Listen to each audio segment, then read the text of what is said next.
Estamos começando mais um programa Luz para os Meus Passos. É uma alegria imensa ter você aqui conosco. Seja muito bem-vindo.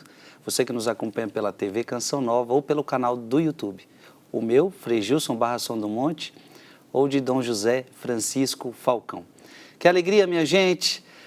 Vamos lá com muito ânimo estudar a Palavra de Deus, meditar a Palavra de Deus. Eu tenho certeza que o programa de hoje será maravilhoso. Lembrando que estamos quase terminando a nossa introdução à Sagrada Escritura. Não posso nem dizer uma introdução somente ao Antigo Testamento. É uma introdução à Sagrada Escritura, a qual comporta também o Antigo Testamento. Vimos a categoria de revelação na Sagrada Escritura, a categoria da tradição, e agora nós estamos terminando a inspiração. Foi o que conversamos nos últimos programas e daqui eu começo com você, com a sua família. Mas antes eu quero acolher Dom José Falcão, sua bênção, é uma alegria tê-lo aqui conosco. Deus abençoe sua vida, é uma alegria estar aqui. Dom José, nos programas passados, o senhor nos mostrou que a Sagrada Escritura foi toda inspirada por Deus, e portanto ela não erra, ela não contém erros, e a gente aprendeu também sobre alguns critérios de interpretação. E eu queria perguntar para o senhor, qual é o papel do Espírito Santo em tudo isso? Porque ela foi inspirada pelo Espírito Santo. E qual é o papel do Espírito Santo para que também a gente interprete isso? Então, acho que sem o Espírito Santo vai ser difícil. E qual é o papel do Espírito Santo na correta interpretação da Sagrada Escritura? Nós precisamos buscar nas palavras de Jesus os discursos de despedida de Nosso Senhor no quarto Evangelho, onde ele fala mais do Espírito Santo. Aliás, providencialmente, Jesus deixou para falar da divindade do Espírito Santo na véspera da morte. Olha aí. E a última frase de Jesus, antes do tudo está consumado, em tuas mãos entrego o meu espírito. Citando literalmente o Salmo 30, versículo 6. Então a gente tem que buscar nas palavras de Jesus o papel do Espírito Santo. Não somente na interpretação da Escritura, mas em tudo da igreja. Ele é a alma da igreja, ele vivifica a igreja. A ponto de o apóstolo Paulo dizer, ninguém pode dizer Jesus Cristo é o Senhor, a não ser pela ação do Espírito Santo. Dos vários textos pneumatológicos, pneumatologia significa a parte da teologia que trata do Espírito Santo. Dos textos pneumatológicos aplicáveis à interpretação da Escritura, certamente o capítulo 16, versículos de 12 a 15, é o texto fundamental. Então, a resposta à pergunta de Vossa Reverendíssima é o próprio Jesus quem vai dar, não é Dom José. E já Vossa Reverendíssima quem vai ler. Eu tenho muitas coisas. João 16. 16, de 12 a 15. A resposta exata é dada por Jesus. Esse texto é fundamental, é essencial e eu diria é preciso. Muitas coisas ainda tenho a dizer-vos, mas não as podeis suportar agora. Quando vier o Paráclito, o Espírito da verdade, ele vos ensinará toda a verdade, porque não falará por si mesmo, mas dirá o que ouvir e vos anunciará as coisas que virão. Correto, continue. Ele me glorificará, porque receberá do que é meu e vô-lo anunciará. Tudo que o Pai possui é meu, por isso disse, há de receber do que é meu e vô-lo anunciará. Levar a verdade plena. Interessante. O diabo, no começo do Evangelho segundo Marcos, diz uma verdade sobre Jesus. Vieste aqui para atormentar-nos? Sei quem tu és, o Santo de Deus. Diga se o desgraçado não disse uma parte da verdade sobre Jesus. Exato. Disse. Mas aqui Jesus diz que o espírito de porco diz, tu és o Santo de Deus. Mas não é toda a verdade. E ele nunca diz toda a verdade. E toda a verdade a respeito de Jesus, que Jesus é o Senhor. Isso o diabo não diz. O diabo não diz isso a respeito de Jesus. Nunca disse nem vai dizer. Ele não se dobra diante de Jesus. Ele não reconhece a soberania de Jesus. Portanto, ele não se inclina diante do Senhor. Ele não se reconhece como subalterno de Jesus, se bem que é, por ser criatura. Pois bem, a ponto de São Tiago dizer, por causa disso, na carta de São Tiago, capítulo 2, tu crês que Deus existe e fazes bem, mas o demônio crê, mas treme. Então, existe uma fé que comporta uma verdade incompleta. Isso o espírito de porco professa. Mas a verdade plena, de que fala Jesus aqui, só o Espírito Santo pode dar isso. Aplicando a interpretação da Escritura, a interpretação plena, a compreensão plena da Escritura, só o Espírito Santo. E temos nas tentações, o mau caráter cita um texto da Escritura para tentar nosso Senhor. Lembra da expressão, da segunda tentação? Atira-te daqui para baixo, porque Deus determinou, citando o Salmo 90, o Senhor ordenou aos seus anjos que te guardem todos os teus caminhos, etc, etc. Citando o Salmo 90, não é um mau caráter. Então, aqui nós temos uma prova de que uma certa compreensão da Escritura até o diabo pode ter, porque ele tinha uma certa compreensão do Salmo 90. Mas verdade plena, somente o Espírito Santo. Então, o papel do Espírito Santo é crucial. Ele não, porque o mesmo que inspirou os autores sagrados é o mesmo que ilumina os leitores do texto sagrado, para interpretar segundo Deus. Se recorda, Vossa Reverendíssima, do famoso texto da carta aos Romanos, nós não sabemos pedir, nem orar como convém, Romanos 8, mas 23. o Espírito, de 26 a 28, mas o Espírito vem em socorro de nossa fraqueza, porque ele opera em nós com gemidos inexprimíveis ou gemidos inefáveis.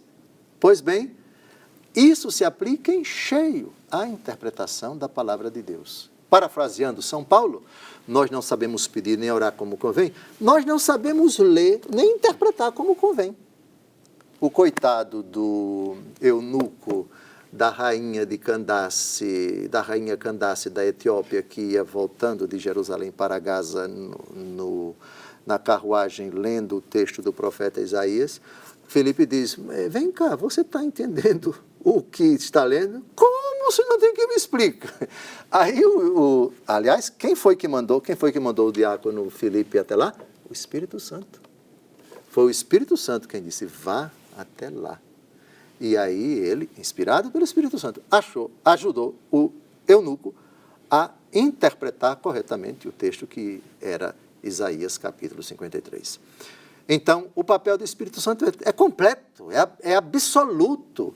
Ele é o soberano na leitura, na meditação e na interpretação da palavra de Deus. Sem ele, a interpretação fica truncada. A interpretação pode chegar, no máximo, àquilo que o diabo fez, citando o Salmo 90, para tentar nosso Senhor. Eu acho que a gente chega num ponto crucial, que é o seguinte, para a gente não cair nessa interpretação ainda errada, atribuindo ao Espírito Santo, quais são os critérios que a gente pode... Existe algum critério nessa interpretação? Certo. Tem sim. Antes, eu queria citar o parágrafo 111, novamente. Do Catecismo? Sim, do Catecismo da Igreja Católica. No parágrafo 111, nós temos esse protagonismo. A resposta a essa pergunta agora sobre os vai critérios. vir depois. Tá. Então, para só ilustrar, eu teria que terminar com chave de ouro o papel do Espírito Santo na interpretação da Escritura, citar o parágrafo 111. É pequeno, mas muito sugestivo, muito condensado. Por ser a Sagrada Escritura inspirada, há outro princípio da interpretação correta, não menos importante que o anterior, e sem o qual a Escritura permaneceria letra morta. A Sagrada Escritura deve também ser lida e interpretada com a ajuda daquele mesmo Espírito em que foi escrita. O Concílio Vaticano II indica 3 critérios para a interpretação da Escritura conforme o Espírito Santo que a inspirou. Pronto, então o parágrafo 111, de certa forma, já introduz a resposta à sua pergunta. Sim. Mas somente para concluir, o seguinte, letra morta. Acho que foi no programa anterior que a gente citou o apóstolo Paulo, a letra mata, mas o Espírito vivifica. Sim, não foi isso? Foi. Pronto. É a mesma coisa. Sem o Espírito Santo, a letra não passa de uma realidade sem vida, de uma realidade morta. E, enquanto tal, pode ser, digamos, aspas, não se assuste, manipulada. Sim. Como o diabo manipulou a palavra de Deus para tentar nosso Senhor. Mau caráter. E ele vai só até aquele versículo, porque no versículo seguinte é dito que pisarás o leão, o dragão, etc. Uma profecia que fala da derrota dele. Ele vai, pega esse versículo e tira do contexto, isso é maldade, isso é perversidade, para tentar nosso Senhor, para convencê-lo a saltar de lá de cima, para tentar o poder de Deus. Não vai me acontecer nenhum mal e assim por diante. Então, a letra mata, o Espírito vivifica. Dito isso, agora já vamos à resposta à sua pergunta. Quais os critérios? Porque o próprio catecismo coloca, né? Diz que o Concílio Vaticano indica 3 critérios para a interpretação da Escritura conforme o Espírito que a inspirou. O senhor poderia nos ensinar quais são esses critérios? Vamos lá. A leitura do parágrafo 112, agora eu faço essa leitura. No parágrafo 112, nós temos o primeiro critério. Prestar muita atenção ao conteúdo e à unidade da Escritura inteira. Uhum. Pois, por mais diferentes que sejam os livros que a compõem, a Escritura é una em razão da unidade do projeto de Deus, do qual Cristo Jesus é o centro e o coração, aberto depois da sua Páscoa. E aqui a igreja, muito sabiamente, vai colocar Santo Tomás de Aquino. Mas antes de Santo Tomás de Aquino, vamos falar disso. Conteúdo e a unidade da Escritura inteira. Conteúdo, o que está escrito. Ater-se ao conteúdo é a primeira coisa, a coisa básica. O que está escrito é isso. Está escrito é isso, a gente não pode desconsiderar, não pode passar por cima dessa palavra, não pode dizer que essa palavra é outra palavra. A palavra é esta. Então, ela está inserida no contexto de uma frase, que está inserida no contexto de um versículo, que está inserido no contexto de um raciocínio, que pode estar em vários versículos ou num capítulo inteiro. Então, está atento ao que vem logo depois, está atento à introdução, está atento a esse conteúdo, esse assunto que está aqui nesse capítulo desse livro, ele é abordado em outro capítulo. Daí a importância de nós termos uma Bíblia que tenha textos paralelos, isto é, aquelas notinhas pequenininhas, seja em nota de rodapé, seja aqui do lado, etc., com o devido respeito às demais, e várias, estamos tratando com a Bíblia Ave Maria, mas eu queria fazer um elogio rasgado a essa estrutura da Bíblia de Jerusalém. Na Bíblia de Jerusalém você tem notinhas de rodapé aqui dos textos paralelos, aqui os textos que remetem, enfim, isso ajuda a gente a compreender esse conteúdo. Há outras Bíblias que têm outras pedagogias, como, por exemplo, quando se trata de uma palavra. Essa palavra lá embaixo na nota tem vários textos que tratam dessa mesma categoria, portanto, bondade, ou perdão, ou ira de Deus, etc. Então, conteúdo. Essa palavra, esse argumento aqui, tem algum texto paralelo onde a gente pode procurar, etc. Dou um exemplo simples. No Evangelho, Jesus, Evangelho, Jesus diz, quem não odeia seu pai e sua mãe, não é digno de mim. Lembra disso? Lembro. A frase é forte? É impactante? É. Meu Deus, eu queria entender isso. O desavisado, será? Uma pessoa até em boa fé. Meu Deus, Jesus está dizendo para eu odiar meu pai e minha mãe? Então, está atento ao conteúdo. Vamos ver aqui, nesse sentido, tanto a Ave Maria, como a tradução da CNBB, Palavra Viva, esta daqui, a tradução da Biblioteca Católica, tantos outros, eu quero elogiar todas, por favor. Mas vamos pegar essa daqui. Você vem, Jesus disse a frase, aí você vem aqui do lado, esse evangelho, Jesus disse a mesma coisa em outro evangelho. Aí você vai e confere no outro evangelho e vai encontrar uma surpresa. No outro evangelho, Jesus não diz quem não odiar seu pai e sua mãe, mas diz quem ama seu pai e sua mãe mais do que a mim, não é digno de mim. Ah, então o odiar desse evangelho significa amar menos. Entendeu? Sim. Então, não se assustar, não se desesperar, não colocar a mão na cabeça. Meu Deus, isso daqui é insolúvel, que coisa difícil. Graças a Deus, as editoras católicas, Bíblia de Jerusalém, as notas de rodapé são excelentes, Bíblia de Jerusalém, tradução da CNBB, para não elogiar todas as outras, que são muitas, por favor, mas graças a Deus, a nossa igreja nos ajuda. É uma boa ajuda, além de uma pessoa que conheça a Escritura e assim por diante. Está atento ao conteúdo da Escritura. E depois, a unidade da Escritura inteira. Ou seja, essa frase de Jesus está inserida em outras frases. Ou está inserida nesse contexto, desse pensamento. E esse Jesus que falou isso daqui, falou outras coisas em outros lugares. Se isso daqui parece insolúvel, o próprio Jesus, em outro lugar, deve ter falado, deve ter tratado desse assunto. E se não está claramente nos evangelhos, vamos então à unidade da Escritura inteira, vamos aos Atos, vamos às cartas de São Paulo, vamos ao Novo Testamento inteiro e vamos, sei lá, para buscar a origem, a história dessa categoria, vamos buscar lá no Antigo Testamento.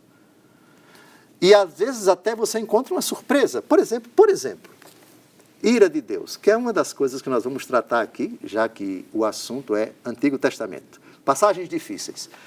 Nós vamos tratar aqui, depois do pecado original, que vai ser o primeiro assunto, eu proponho que a gente trate dos antropomorfismos, isto é, a Bíblia descrevendo Deus com uma linguagem humana, com sentimentos humanos, o Deus que se ira, o Deus que dorme, o Deus que desperta, o Deus que caminha no jardim com os passos, o Deus que sai fumaça das suas narinas, o Deus que tem um rosto, um Deus que... Pois bem, a categoria da ira de Deus. Como é que pode que o Deus misericordioso, que o Deus amoroso do Antigo Testamento, a Bíblia, o Antigo Testamento fala tantas vezes de ira. Um único versículo do Novo Testamento ajuda a pessoa a desmistificar o que é a ira de Deus. Romanos, capítulo 1, versículo 18. Com esse versículo, você não soluciona 100%, mas eu diria, 99,9% da dificuldade que as pessoas têm de aceitar o Deus irado, está em Romanos, capítulo 1, versículo 18. Leia, por favor. A ira de Deus se manifesta do alto do céu contra toda impiedade e perversidade dos homens que pela injustiça aprisionam a verdade. Veja, olhe bem, em silêncio, para essa frase e veja se dá para dizer que a ira de Deus se manifesta contra alguém. Não, mas contra o pecado das pessoas. Se manifesta contra a impiedade não. E a perversidade. Conclusão, a ira de Deus é a manifestação da sua misericórdia que diz, eu não aceito o seu pecado, eu aceito você. Eu não aceito a sua perversidade, eu me iro contra ela, não é contra você. É contra o que você está dizendo, ou contra o que você disse. É aquilo que a gente sempre ouve dizer, Deus ama o pecador, mas não o seu correto, pecado. Correto. Veja, uma frase só. Uma!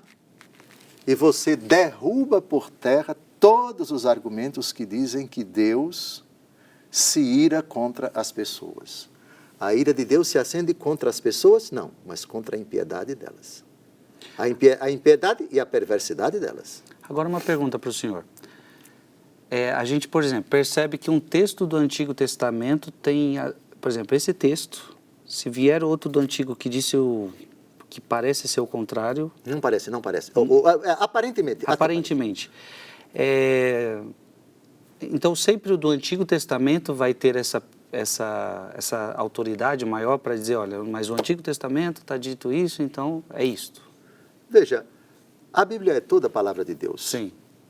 Acontece muitas vezes que, para você dirimir uma categoria que você não está entendendo bem, ajuda muito, dirime, às vezes até completamente, um texto do Novo Testamento. Às vezes pode ser o contrário. Às vezes pode ser o contrário, né? E não há possibilidade de contradição. Eu não vim abolir a lei e os profetas, eu vim levá-los à perfeição. Então, veja, não existe absolutamente a possibilidade de um conteúdo aqui que não é claro, que é um conteúdo misterioso, que é uma realidade que não tem a sua explicação, tanto na frase como no versículo, como no capítulo, em algum lugar. Vai depender da pessoa perspicaz, capaz de descobrir uma linha de raciocínio para dirimir aquela realidade obscura. Dizendo isso, eu não estou falando que todos os textos da Escritura, eles encontrarão sempre uma resposta cabal. Não. Há determinadas passagens que jamais saberemos o seu significado. Por exemplo, Senhor, fizeram uma pergunta a Nosso Senhor, é grande o número dos que se salvam? Você pode pegar aquele versículo e emitir a sua opinião, pode pegar aquele outro e emitir a sua opinião. E são opiniões respeitáveis, desde que não fira a Escritura e a própria fé da igreja. Mas o próprio Jesus não respondeu a essa pergunta. Se ele não respondeu a essa pergunta, é que ele não quer que essa pergunta seja respondida. Qual o dia e a hora que ele virá? Ele mesmo disse, não é dado a vocês compreender os tempos e os momentos que o Pai reservou para, não é que o Pai reservou, início dos Atos dos Apóstolos. Certas passagens que não são claras, que não explicam, por exemplo, detalhes a respeito do anticristo, de que fala o apóstolo Paulo, essa figura misteriosa, o que é que detém o avanço do poder das trevas na primeira aos Tessalonicenses, muitas outras coisas permanecerão sempre na obscuridade.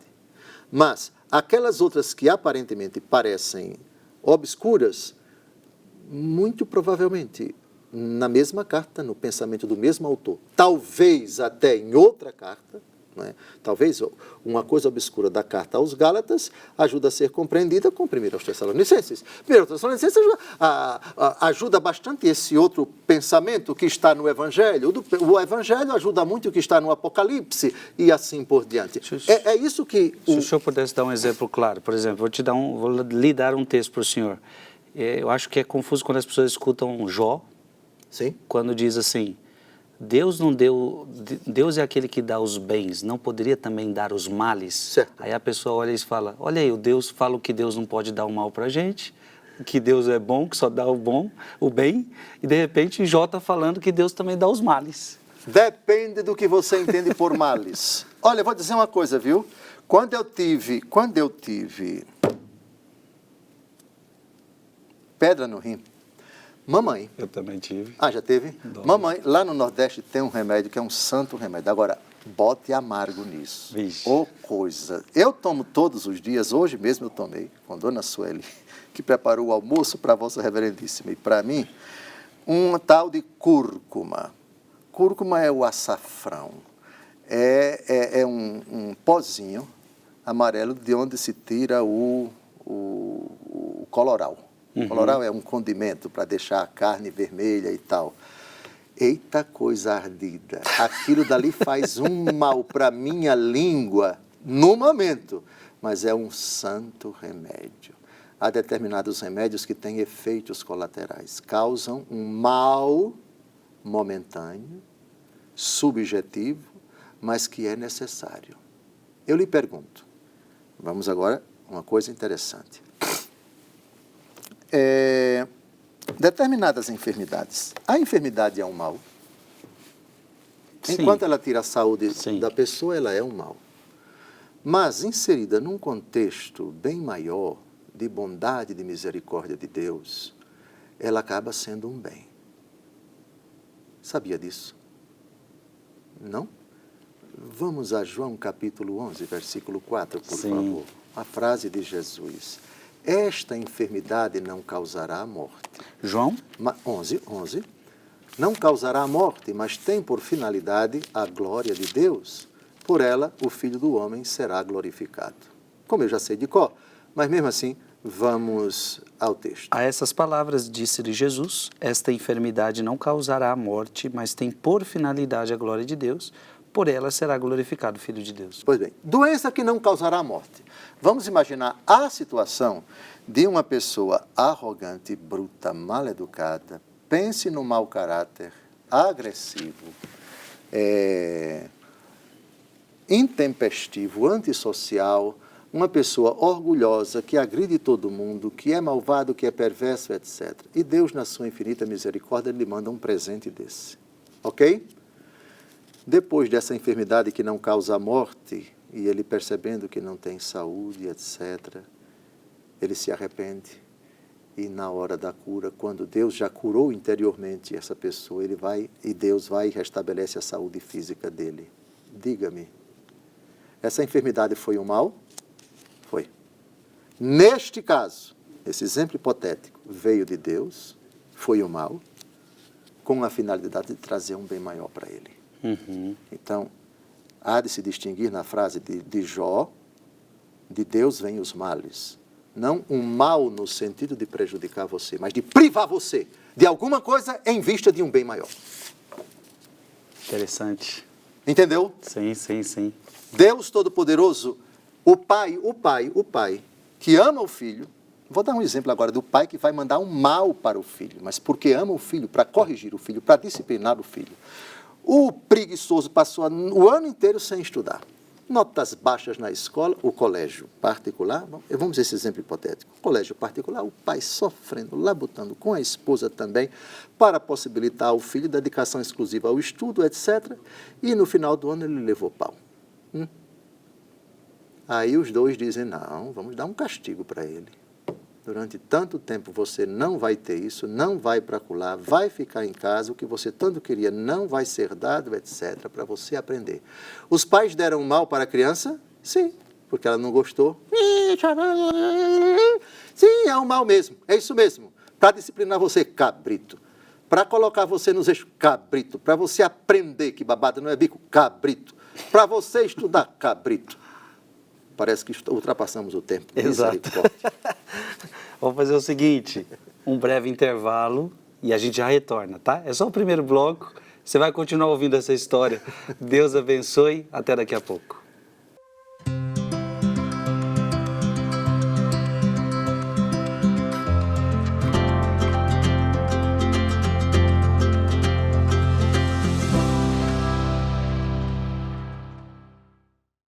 Estamos de volta ao programa Luz para os Meus Passos. Estamos agora no primeiro critério para fazer a interpretação correta das Sagradas Escrituras. E eu vou repetir para você o Catecismo da Igreja Católica, parágrafo 112, que diz: primeiro critério, é preciso prestar muita atenção ao conteúdo e à unidade da Escritura inteira. Pois, por mais diferentes que sejam os livros que a compõem, a Escritura é una. Olha que bonito, a Escritura é una.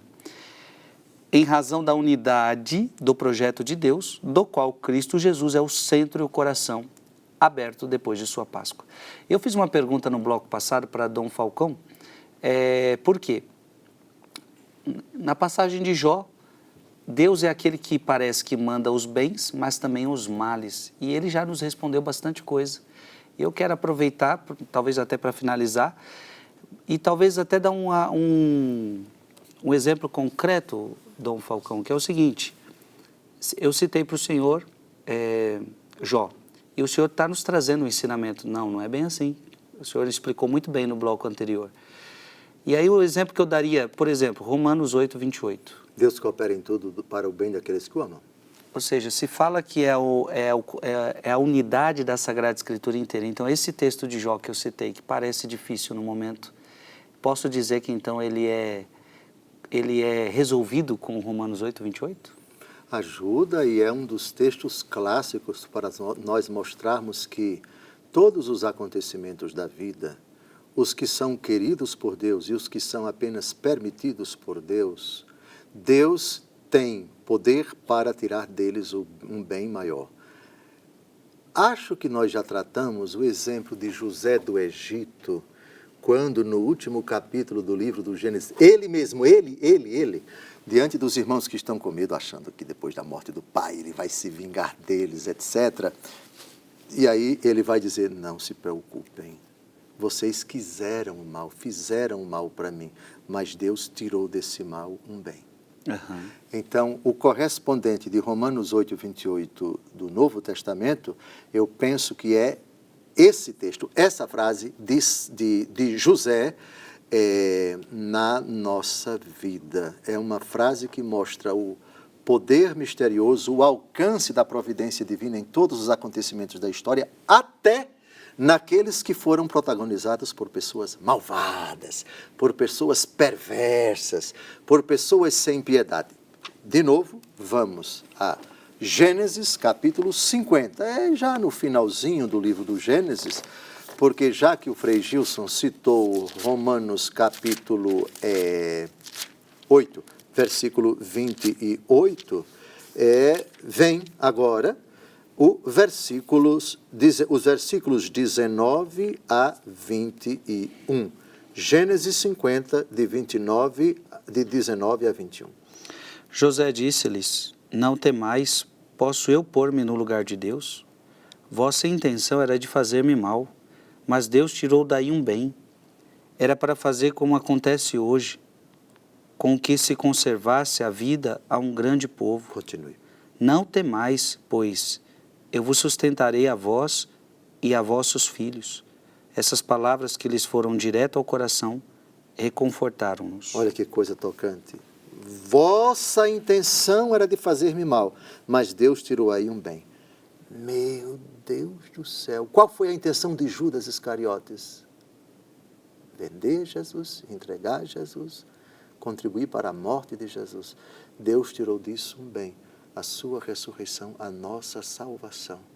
Se você aplica isso a muitas situações da nossa vida, primeiro é preciso ter fé para aceitar essa realidade. Sim. Que dos males que estão agora sendo protagonizados, de uma pessoa que está me caluniando, que acabou de me assaltar, que roubou, etc., que disse alguma coisa, que perpetrou, que maquinou, que preparou uma armadilha, que me apunhalou, etc., que Deus possa tirar daí um bem, mas esse é o plano de Deus. Vossa Reverendíssima citou um texto fundamental, que se aplica em 100% ao assunto que estamos abordando. Está aí um exemplo clássico. Eu nem pensei aqui em Romanos 8, 28. Ele foi buscar lá no raciocínio do apóstolo Paulo essa frase, esse axioma impecável. E o que ficou claro também, talvez já para a gente ir para o segundo critério, é de que, gostei da passagem que o senhor falou de Romanos também, Romanos 1, 18, isso, da ira de Deus, mostrando que a ira é Deus em relação ao pecado, né? Então, ou seja, o mal está dentro do ser humano. É nesse sentido que a ira recai sobre ele, né? Sim. A ira é uma manifestação da misericórdia. Uhum. Pergunte a uma mãe cujo filho fez as maiores estripolias, como se fosse o dono da casa, pintou, bordou, bagunçou, quebrou, etc. Qual é a mãe que, vendo o patrimônio físico da casa dela obtido com tanto sacrifício, que não se indigna com uma coisa dessa? E ela toma providências, mas repleta de amor pelo filho. Ela não quer agredi-lo fisicamente, mas quer lhe dar uma lição, quer privá-lo de certas coisas. A ira de Deus não é incompatível com a misericórdia de Deus. É uma manifestação da misericórdia de Deus quando o pecado entra na história. Epa! Jesus, no templo, tirem isto daqui e não façam da casa do meu pai um covil de ladrões, com um chicote na mão. Aí está a ira de Deus, abrasada de misericórdia. Eu queria aproveitar que me vem um texto na cabeça agora, Dom José, que fala desse mal. O senhor está falando do mal que está no ser humano. Eu acho tão forte esse texto de Romanos capítulo 7. Romanos capítulo 7, versículo 17. Sim, leia. E 18. Mas então não sou eu que o faço, mas o pecado que em mim habita. Eu sei que em mim, isto é, na minha carne, não habita o bem. Acho forte Paulo falar isso. E ele se refere aqui ao pecado original, que inclusive a gente vai tratar na próxima? Não, aqui é o pecado pessoal. Aqui é o pecado pessoal. Aqui é o apóstolo Paulo, adulto, refletindo sobre a sua conduta pecaminosa. E isso está bem claro no versículo 19, onde vai aparecer o verbo querer. Não faço o bem que quereria, mas o mal que não quero. Isso não se aplica a uma criança no ventre da mãe. Aqui estamos tratando de um pecado pessoal. Aqui estamos tratando de uma responsabilidade individual. Aqui, esses versículos se aplicam a uma pessoa que já tem a capacidade de entender e de querer. É lógico que ele está usando aqui uma imagem, está se identificando com o pecado que em mim habita. Mas o que significa o pecado? É um ato livre, consciente, de uma pessoa dotada de razão e de vontade que desobedece a Deus. Ou seja, o pecado que habita em mim, mas o pecado do qual eu sou responsável. Entendi. Muito bom. Vamos para o segundo critério? Pois não. Agora, o segundo critério, vamos deixar a citação de Santo Tomás de Aquino na exposição aos Salmos. Não, vale a pena ler o restinho, a segunda parte do parágrafo 112, onde está o primeiro critério de interpretação. Prestar muita atenção ao conteúdo e à unidade da Escritura inteira. Sempre lembrando que Cristo Jesus é o centro, o coração de toda a Escritura. A unidade de toda a Escritura parte de qualquer lugar, mas chega em Cristo. E Cristo é o centro, o milagre, o evento maravilhoso da transfiguração do Senhor. O centro das Escrituras é Cristo. Agora, a citação literal de Santo Tomás de Aquino, eu leio.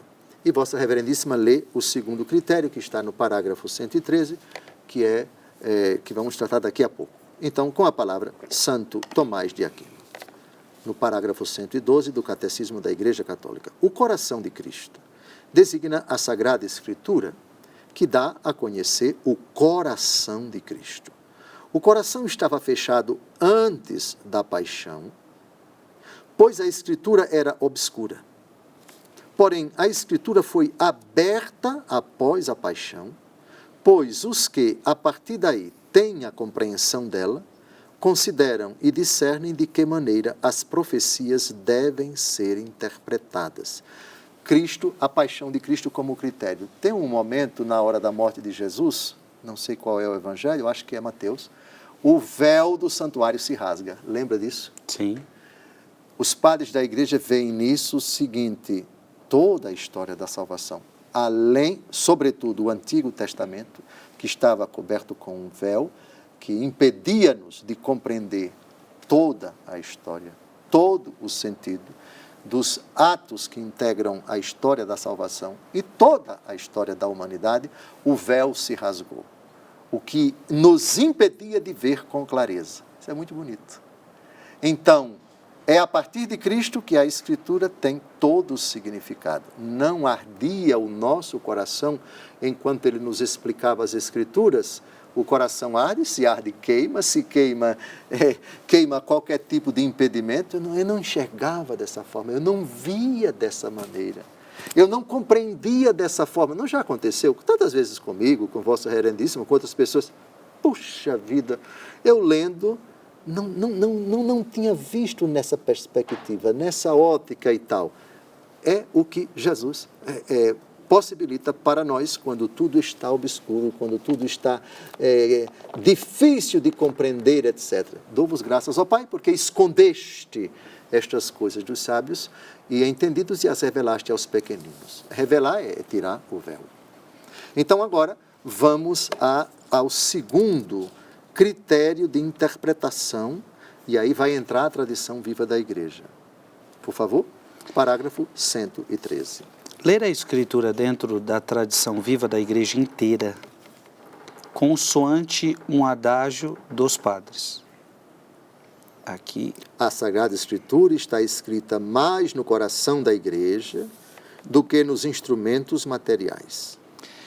Com efeito, a Igreja leva, em sua tradição, a memória viva da palavra de Deus e é o Espírito Santo que lhe dá a interpretação espiritual da Escritura, segundo o sentido espiritual que o Espírito dá à igreja. Daqui a pouco a gente vai ver os sentidos da Escritura. O primeiro deles é o sentido literal. Uhum. Mas aqui já se fala a tradição viva da igreja inteira, e isso significa uma realidade que não acabou e só vai acabar com a segunda vinda de Cristo. A tradição viva da igreja continua no tempo e no espaço, desde a morte do último apóstolo. Aliás, a tradição apostólica já é tradição viva da igreja. Mas vamos considerar a tradição viva da igreja no sentido de pós-apostólica. Com a morte do último apóstolo, vem os padres da igreja, depois dos padres da igreja vem a Idade Média, depois vem os séculos seguintes, depois com todos os santos, doutores, místicos, escritores, etc., que transmitiram essa realidade, conservando-a e aprofundando-a, adquirindo cada vez mais profundamente o sentido espiritual da Escritura, até a segunda vinda de nosso Senhor Jesus Cristo. Essa é a realidade que nos possibilita, me agrada muito, atenção, interpretação espiritual da Escritura. Espiritual.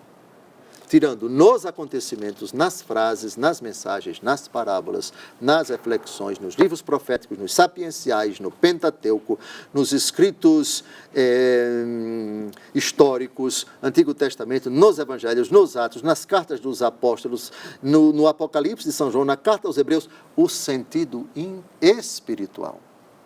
Portanto, o que o Espírito me diz a mim hoje, malgrado essa letra tenha sido escrita há tantos anos, há mais de 1000 anos, há quase 2000 anos, no tempo de Moisés, etc. Mas a tradição possibilita isso. O Espírito te ajuda a ler a Escritura e a interpretar espiritualmente a Escritura. Isso significa que qualquer interpretação meramente imanente, que não sai da imanência. Dou aqui um exemplo. Olha, nós temos que interpretar o milagre da multiplicação dos pães e dos peixes. Não, aqui não tem nada de espiritual, não tem nada de material. Aqui foi puramente uma vaquinha que fizeram. Aqui foi um pedido para que as pessoas trouxessem. Vamos fazer aqui um ato de solidariedade. De espiritual não tem nada. Ali foi cada um doando, apesar de os evangelistas não terem... Isso não é interpretação espiritual. Isso é negar o milagre. O Mar Vermelho dizem que de tempos em tempos tinha maré baixa, que você passava, a água batia só no joelho, alguns dizem isso. Tem então, isso, ou seja, Moisés quando passou, na verdade, pegou esse tempo que a maré já baixava. Dão essa interpretação, O problema é como que os egípcios morreram. Sim, tá certo. Com água tão baixa assim. Não sabia dessa interpretação, não tem isso, né? Tem. Pois bem, então quando qualquer interpretação que reduz o milagre a uma realidade fictícia, houve quem dissesse, infelizmente houve quem dissesse que você não pode, na época da tecnologia, da iluminação, etc., acreditar na existência dos demônios. E olhe que essa figura é um teólogo famoso, não se pode dizer uma coisa dessa. Não é? Uma certa, digamos assim, teologia de desmistificar a demitização. O próprio nome já é pejorativo. Você tem que tirar os mitos da Escritura, tem que tirar da cabeça das pessoas que existe o sobrenatural. Na verdade, isso foi fruto, segundo eles, teria sido fruto da invenção mítica dos apóstolos que endeusaram esse tal de Jesus, que atribuíram para ele poderes que ele não tinha, que criaram esses relatos míticos, dando um sentido sobrenatural, coisas que não se consegue explicar, como caminhar sobre as águas, como multiplicar pães e peixes, como expulsar demônios. Não, demônio não existe, não. Isso aqui, na verdade, são doenças psicossomáticas, são desvios da mente. E eles inventaram isso dizendo que a atuação de... Isso é de uma irresponsabilidade tremenda. Então, essa não é a interpretação espiritual da Escritura. A tradição viva da Igreja, não pode se afastar do dado objetivo da fé, da pregação de Jesus, daquilo que Jesus disse, daquilo que Jesus fez. O próprio Jesus, a respeito dessa realidade espiritual chamada demônio, o que foi que ele disse a respeito do demônio? Quem foi que ele enfrentou? Jesus inúmeras vezes falou dessa categoria horrorosa e falou também do inferno e falou também. Que autoridade essa pessoa tem 2000 anos depois, diante da tradição viva da igreja, que na fidelidade à escritura, a tradição oral e tradição escrita da era apostólica, sustenta unanimemente, e a igreja constantemente, unanimemente, nos concílios, nas intervenções dos pontífices, os santos, os místicos, os tratados, 2000 anos de tradição viva a respeito dessa realidade, e vem agora um fulano dizer que isso é tudo mito, isso é... Compreendeu aqui a realidade, a importância da tradição viva da igreja? Sim, sim. Então você lança a mão de, quando o assunto é esse, para contestar, para negar, etc. Epa, eu tenho 2000 anos de munição aqui. E não só tem os papas atuais, os pontífices desse século, do século anterior, etc. Eu tenho 2000 anos de intervenções da tradição viva da igreja, não só concílios, mas não somente papas, mas santos, doutores, místicos, leigos e leigas, etc., a respeito dessa realidade. Eu estou fartamente fundamentado a começar da Escritura.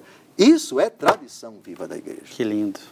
Então, primeiro critério é estar atento ao conteúdo e à unidade da Escritura inteira. Disse bem. E o segundo critério é eu preciso ler a Bíblia dentro de uma tradição da igreja. Perfeito. Não posso ler fora disso. Perfeito. E o terceiro critério? Eu acho que nós temos tempo para terminar o programa com esse critério. É pequenininho. Leia, são só 3 linhas, o parágrafo 114. Aqui eu pediria a vocês, depois do terceiro, que a gente fizesse um esforço de memorizar. São 3 critérios bem práticos, bem pequenos, mas de uma profundidade tremenda. Eu gostaria que você guardasse no seu coração esses 3 critérios, para você ser católico até ao fim da vida. Terceiro. Estar atento à anagogia da fé. Por anagogia da fé, entende-se a coesão das verdades da fé entre si e no projeto total da revelação. Pronto. Eu queria que o senhor já deixasse esse trecho mais fácil de as pessoas entenderem. Tá bom. Porque mesmo o catecismo explicando, parece ser difícil. Perfeito. A palavra anagogia vem de aná é para cima. Ago é um verbo grego que significa conduzir. Lembra da palavra pedagogia? Pedagogia. O pedagogo é aquela figura das cortes, bem do mundo antigo, o pedagogo recebia a missão do rei de educar a criança. De ajudar a criança a dar os primeiros passos. Ele era o condutor da criança, ele era o educador da criança. Pois bem, Deus é um grande pedagogo.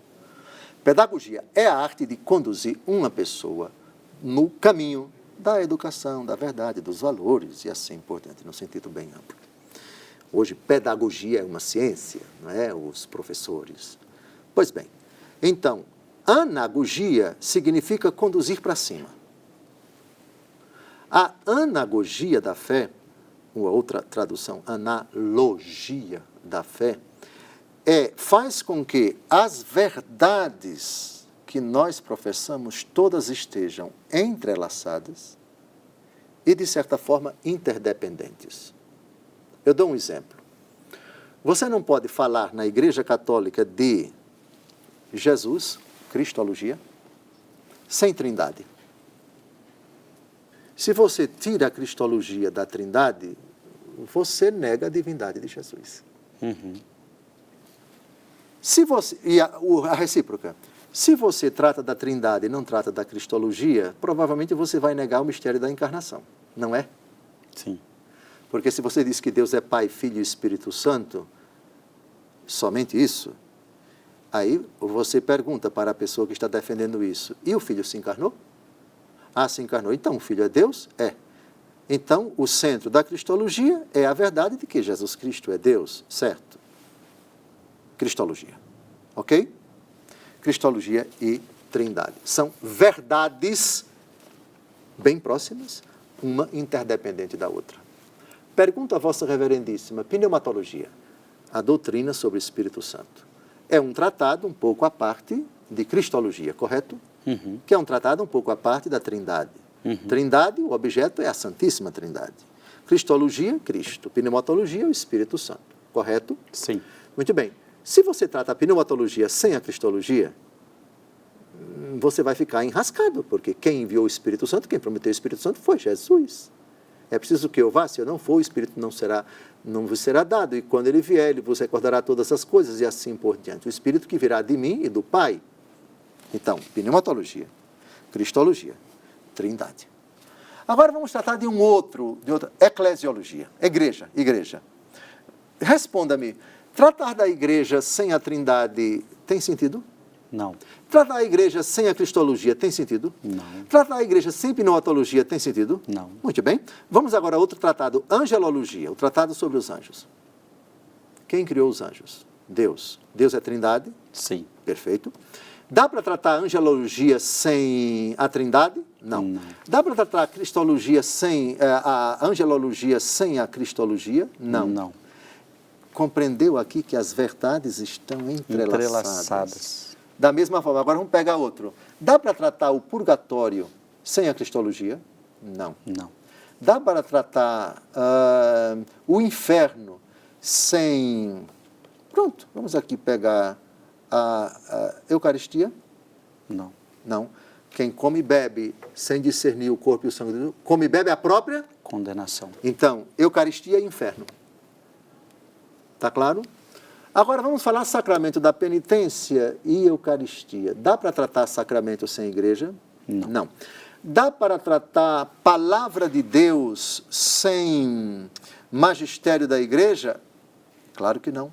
E temos textos aqui da Escritura, quem vos ouve a mim ouve, quem vos rejeita a mim rejeita. Pronto, Frei Gilson. Analogia da fé, ou anagogia da fé, é isso. As verdades estão conexas entre si. E de tal forma, uma supõe e exige a outra. De sorte que se você tira uma e não a considera, a estrutura começa a ruir e a desmoronar. Tratamos, parece que aqui, ainda há pouco, a salvação fora da igreja. Nós citamos... Programas passados. Foi. Nós citamos no catecismo a expressão do catecismo fora da igreja, não há salvação. Sim. Lembra? Mas também ali no próprio catecismo, nós falamos do amor de Deus que tem caminhos misteriosos além da igreja para salvar as pessoas. Então, eclesiologia e misericórdia de Deus. A misericórdia de Deus, vamos colocá-la no tratado da Trindade. Deus é rico em misericórdia, que tem caminhos misteriosos para salvar as pessoas que existiram antes da igreja e que sem culpa nunca ouviram falar do Evangelho. E Vossa Reverendíssima citou Romanos capítulo 2, se não me engano, não foi? Não citou Romanos capítulo 2 a respeito da salvação dos pagãos, que são... Romanos capítulo 2, sim. E lembra disso? Que ele se torna lei para si mesmo. Ok, então, para tratar da salvação das pessoas, fora da igreja não há salvação. Isso é um dado. Ponto e vírgula. Mas isso não se aplica àqueles que, sem culpa, nunca ouviram falar do Evangelho. Aí entramos em cheio em Romanos capítulo 2. É outro tratado, é outra verdade que está conexa com essa, porque se essa daqui é tirada do contexto, fica realmente alguma coisa, mas espera aí, se fora da igreja não há salvação e Deus não salva ninguém a não ser por meio da igreja, quer dizer que antes da igreja todos que foram criados foram para o inferno? Entendeu aqui? Sim. Então você tem que anexar esta realidade que foi querida por Deus, a relação entre corpo e cabeça. A igreja é necessária porque, ordinariamente, os meios de salvação de Cristo vêm por meio da igreja, os mandamentos, os sacramentos, a palavra de Deus, etc. Mas isso não se aplica àqueles que, sem culpa, nunca ouviram falar do Evangelho. Aqui já é outro tratado, o tratado da misericórdia de Deus, que engloba realidades, meios de salvação para além da igreja. Ok? Muito bom, Dom José. Olha, eu creio que esse programa foi muito bem aproveitado, onde aprendemos critérios para uma boa interpretação da palavra de Deus. Estamos quase terminando a nossa introdução, estamos no tema inspiração, né? Então, eu creio que no próximo programa vamos dar vamos avançar um pouco mais. Então eu espero por você na semana que vem, se Deus quiser. Vamos pedir a benção de Deus. Abençoe-vos Deus Todo-Poderoso, Pai e Filho e Espírito Santo. Amém. Amém.